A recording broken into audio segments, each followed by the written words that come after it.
noite. Eu sou a Gabriela Borges, eu sou cientista de dados no SIDAX, que é um laboratório da Fiocruz aqui na Bahia, que trabalha com análise de dados de grandes bases de dados. E no último ano eu tenho trabalhado com visualização de dados, e hoje eu vou dar 6 dicas para vocês de algumas coisas que eu aprendi nesse ano aí trabalhando com visualização de dados. Primeiro, vou falar o que é visualização de dados, e basicamente, de um jeito bem simplista, a visualização de dados é um conjunto de técnicas que são utilizadas para a gente representar graficamente resultados de análise de dados. Então, a gente utiliza recursos visuais para poder interpretar as análises exploratórias e análise de mineração de dados. E o objetivo é comunicação, então a gente está utilizando visualização de dados como uma ferramenta para comunicação. Então, o objetivo maior é facilitar essa passagem de conhecimento que a gente adquire nas análises de dados de uma maneira mais eficiente, usando recursos visuais, como pontos, linhas, geometrias. E aí, quando você começa a mexer com visualização de dados, você vê duas vertentes, a vertente exploratória e a vertente explanatória. A vertente exploratória é a primeira coisa que a gente faz quando a gente pega o banco de dados pela primeira vez, e aí o objetivo é identificar padrões, identificar relações, testar as hipóteses, buscar alguns outliers.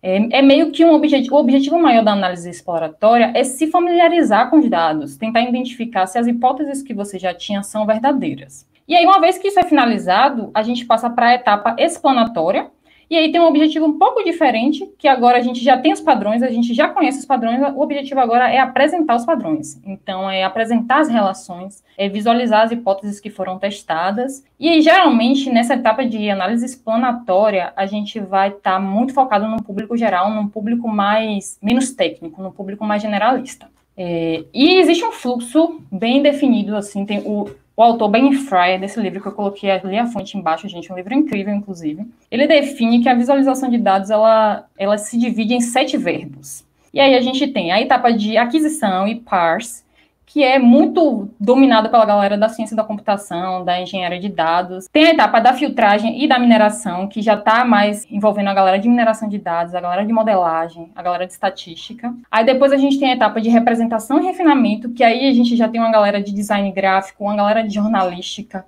nessa fase. E tem a etapa de interatividade, que aí é a galera mais de desenvolvimento web.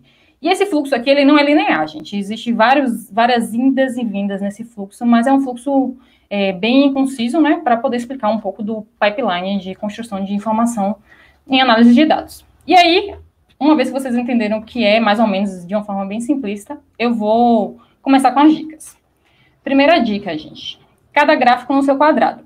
Nesse mundo de visualização, você encontra tanto gráfico que você fica desesperado, você nem sabe o que escolher. Então, o ideal é que você selecione o tipo de gráfico mais adequado para o seu tipo de representação. Então, é importante que você saiba qual é o objetivo de cada gráfico, quais são as limitações que cada gráfico tem e quais são os pontos positivos. Também é importante que você entenda quais são os estímulos visuais que cada gráfico apresenta para o usuário final, porque a ideia é que você utilize o mínimo de estímulos visuais possíveis para poder passar a mensagem. E o objetivo aqui é menos é mais, é um clichê, mas assim, é extremamente importante reforçar. Aqui eu estou mostrando um gráfico para vocês de, basicamente, uma representação que... Eu encontrei esse gráfico na internet, na verdade. E aí, essa pessoa, basicamente, eu acredito que a pessoa estava tentando representar 3 métricas, que era a métrica de serviço, métrica de qualidade, um score de qualidade, de produtividade, e ela queria apresentar essas 3 métricas da empresa dela. E aí a pessoa utilizou um gráfico de pizza, que nesse contexto aqui, ele não é muito necessário, não que esteja errado, mas assim, não existe necessidade desse gráfico, a pessoa está utilizando um estímulo visual muito grande para os percentuais, repetiu o percentual 2 vezes, e aí trouxe o estímulo de espacialidade usando o gráfico de pizza, mas esse estímulo visual não está muito necessário, e aí o que significa cada métrica acabou ficando perdido num textinho bem pequenininho. Então, a proposta que eu trago para poder modificar aquele tipo de representação gráfica ao invés da gente gastar energia representando o valor da métrica, vamos gastar energia representando o que significa cada métrica. Então, eu estou utilizando aqui recursos visuais para poder reforçar o que significa cada uma das métricas. Então, estou utilizando os ícones. Também estou pegando os percentuais, porque é importante saber o valor da métrica, usando esse estímulo visual do gráfico de barra falsificado para poder reforçar, porque eu acredito que essa era a intenção quando a pessoa utilizou o gráfico de pizza, mas é um gráfico um pouco mais fácil de interpretar, um pouco mais... O objetivo dele é ele ficar mais clean, né, para poder interpretar cada uma das métricas. Segunda dica, gente, não se apegue a ferramentas. Isso é um erro muito comum, inclusive já sofri muito com esse erro, de a gente querer aprender tanta ferramenta, porque quando você começa a mexer com visualização de dados, é tanta coisa, tanta biblioteca, que você fica também desesperado.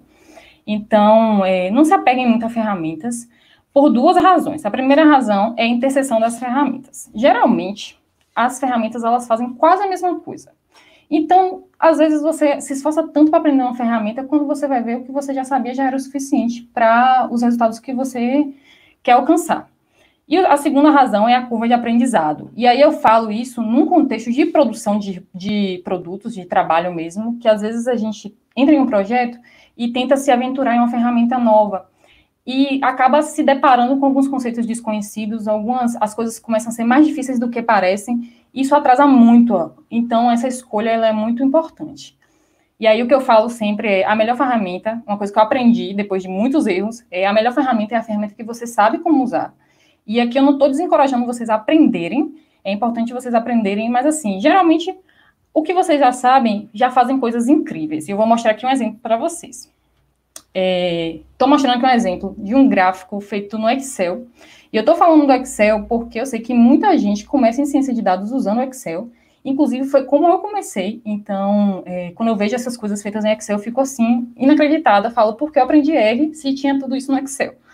Aí, esse gráfico foi feito em Excel pela Secolab, e eu só acredito que foi feito pelo Excel porque eu conheço a pessoa que fez. E é um gráfico incrível, gente, um GIF que mostra o número de casos de Covid nos bairros de Salvador ao longo do tempo.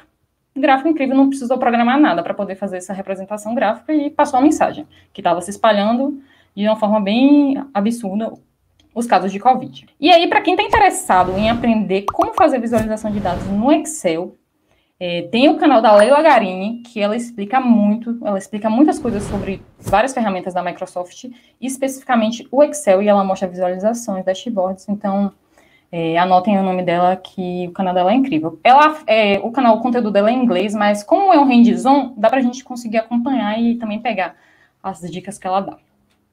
Terceira dica, gente, evite o estilo padrão das bibliotecas. E eu falo isso porque quando a gente está fazendo ciência de dados, principalmente nessa era de fake news, a gente tem que construir uma credibilidade e confiança com o público final.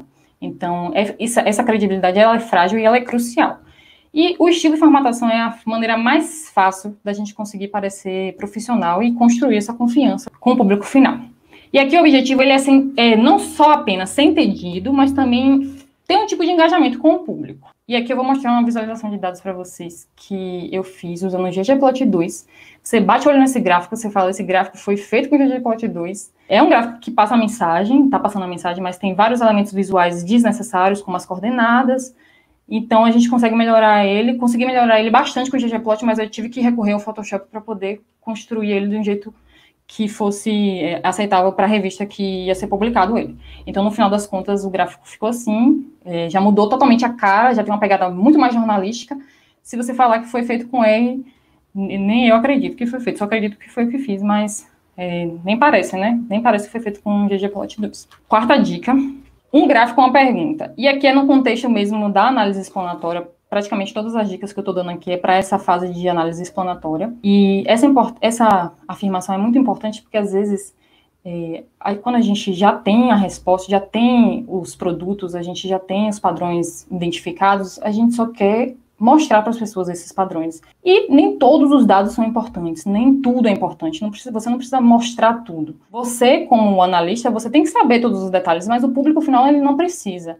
Então, a proposta é que você se desfaça de todos os componentes desnecessários, que não passem a informação que você quer e não respondam a pergunta que você quer responder. E utilize também algumas técnicas para focalizar a atenção do leitor no lugar onde você quer mostrar a informação para responder uma pergunta. Então, utilize contraste, utilize cores para poder fazer essa focalização. E eu vou mostrar outro exemplo também de outro gráfico que a gente trabalhou uma vez lá no SIDAX, que é o de faixa etária da população da coorte de 100 milhões, que é um banco de dados do cadastro único, que a gente tem lá no SIDAX. Então, esse gráfico ele ia ser apresentado numa palestra que tinha muito enfoque às crianças de menores de 5 anos. Então, quando você vê isso com um monte de cores, você fica até perdido, você nem sabe o que olhar, né? E tem ali o eixo que não é necessário, que já tem os percentuais.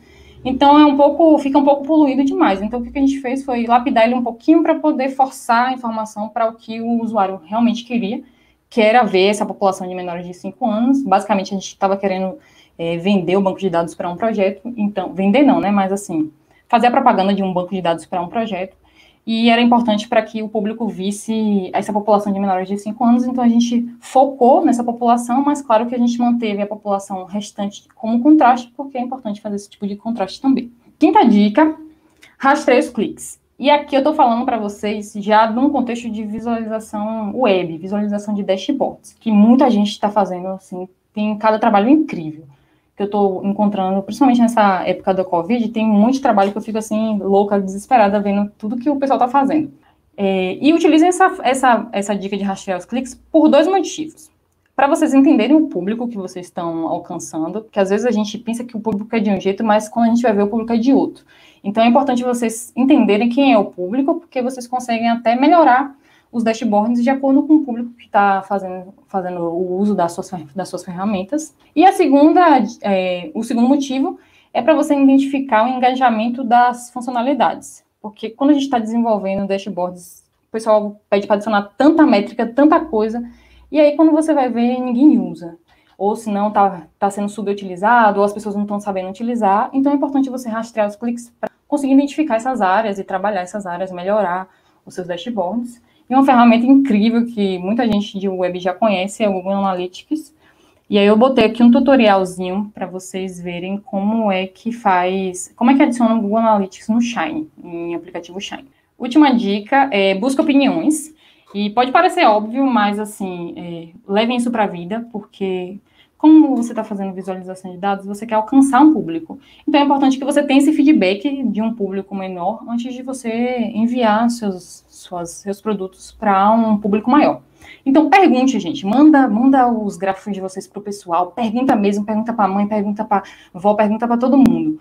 E veja o que elas entendem no gráfico, vejam se a mensagem que você queria passar realmente está sendo passada, veja onde você pode melhorar.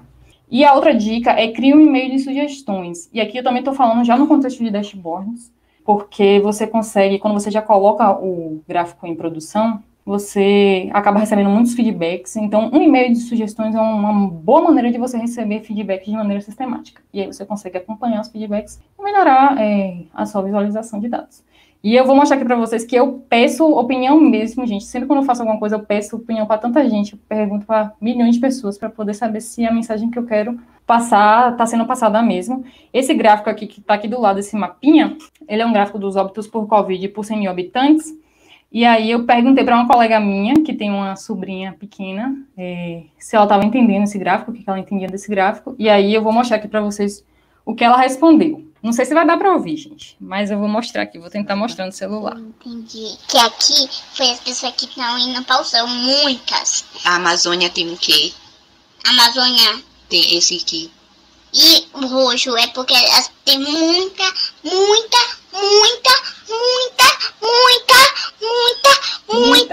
pessoas indo para o céu. Muitas pessoas indo para o céu. É isso, gente. Obrigada, viu?